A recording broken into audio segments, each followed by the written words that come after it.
University hot లో శశికళ ప్రమాణ స్వీకారానికి భారీ ఎత్తున ఏర్పాట్లు చేస్తున్నారు. గట్టి బందోబస్తు ఏర్పాటు చేశారు. చిన్నమ్మ ప్రమాణ స్వీకారానికి ఎమ్మెల్యేలతో పాటు రాష్ట్రం నలుమూలల నుంచి పార్టీ కార్యకర్తలు కూడా పెద్ద ఎత్తున తరలి వస్తారని అంచనా. హాలు లోపలికి రాలేని వారి కోసం బయట భారీ స్క్రీన్లు కూడా ఏర్పాటు చేస్తున్నారు.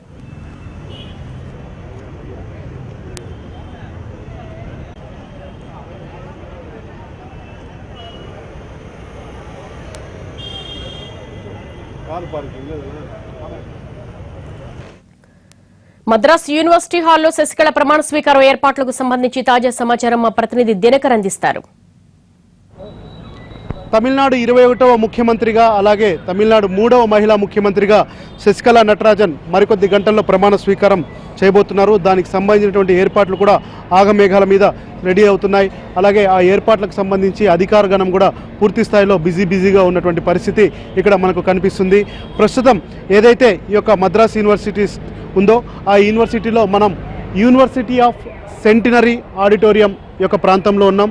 ఈ యొక్క సెంటినరీ ఆడిటోరియంలోనే శశికళ నటరాజన్ సీఎంగా ప్రమాణ స్వీకారం చేయబోతున్నటువంటి ఈ సందర్భం రేపు ఇక్కడ ఉండబోతుంది. ప్రస్తుతం మనం లోపలికి వెళ్దాం. లోపల ఎలాంటి ఏర్పాట్లు జరుగుతున్నాయి, ఆ లోపల ఏర్పాట్లకు సంబంధించి అధికారులు ఎలా నిమగ్నమై ఉన్నారనేది మాత్రం మన విజువల్స్లో కెమెరామ్యాన్ ప్రతాప్ రెడ్డి చూపిస్తున్నటువంటి సందర్భం ఉంది.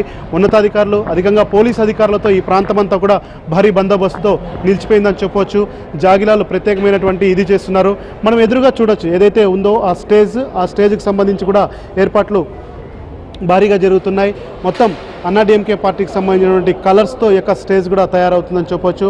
దీనికి సంబంధించి అప్పటికప్పుడు ప్రిపేర్ చేస్తున్నటువంటి అధికారులంతా కూడా దీంట్లో ప్రోటోకాల్ డిపార్ట్మెంట్ అంతా బిజీగా ఉన్నారని కూడా మనం చూడవచ్చు. సో అతి కొద్ది మంది మాత్రమే ఈ యొక్క ప్రమాణ స్వీకారోత్సవానికి కూడా హాజరయ్యే అవకాశం ఉందని చెప్పొచ్చు. దీనికి సంబంధించి అధికారులు కూడా ఏర్పాట్లు కూడా చేస్తున్నటువంటి విజువల్స్ను కూడా మనం లైవ్లో చూడాల్సిన పరిస్థితి ఉంది. ఆ తర్వాత ఈ ప్రమాణ స్వీకారం చేయడానికి ముందు శశికళ నటరాజన్ జయలలిత యొక్క సమాధి దగ్గరికి వెళ్తారు. జయలలితతో పాటు ఎంజీఆర్కు నివాళి అర్పించిన తర్వాత ఇక్కడికి క్యాబినెట్ మంత్రులతో పాటు కొద్దిమంది సీనియర్ నాయకులతో కూడా ఈ యొక్క ప్రాంతానికి వస్తారు. అక్కడికి వచ్చిన తర్వాతనే ఆవిడ ప్రమాణ స్వీకారం చేస్తారు. అయితే క్యాబినెట్లో ఎవరు ఉండబోతారన్న దానికి సంబంధించి మాత్రం ఆసక్తికరమైనటువంటి సందర్భం ఇక్కడ నెలకొందని చెప్పొచ్చు. దానికి సెంటినరీ ఆడిటోరియం వేదికగా మారిందని చెప్పొచ్చు. మాజీ ముఖ్యమంత్రి పన్నీర్ సెల్వంకి ఎలాంటి పోస్ట్ వస్తుంది, గతంలో ఆర్థిక మంత్రిగా పనిచేసి 3 సార్లు సీఎంగా చేసినటువంటి పన్నీర్ సెల్వం యొక్క భవిష్యత్తు ఎలా ఉండబోతుందన్న దానికి సంబంధించి కూడా ఈ యొక్క సెంటినరీ ఆడిటోరియంలో రేపు 8 నుంచి 11 గంటల మధ్య ప్రాంతంలో తేలబోతుంది.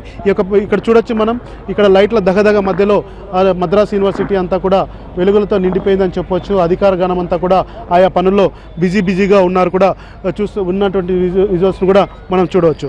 అయితే పన్నీర్ సెల్వంతో పాటు ఇంకా సీనియర్ మంత్రులు ఎవరైనా కూడా వాళ్ళ యొక్క పోర్ట్ఫోలియో మారుతుందా అన్నది కూడా మనం ఇక్కడ గమనించాల్సిన విషయం. అయితే అది రేపు ఉదయం వరకు కూడా తేలే అవకాశం లేదని కూడా చెప్పొచ్చు.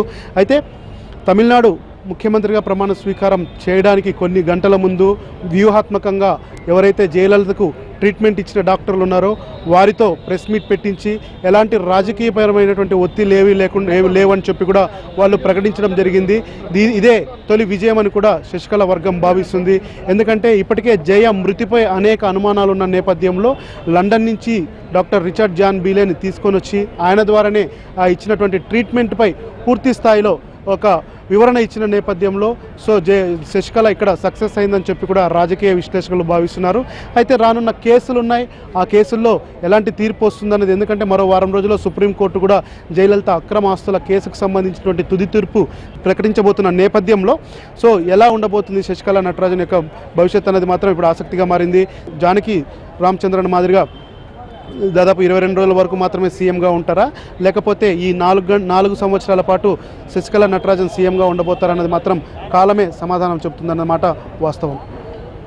కెమెరామెన్ ప్రతాప్ రెడ్డితో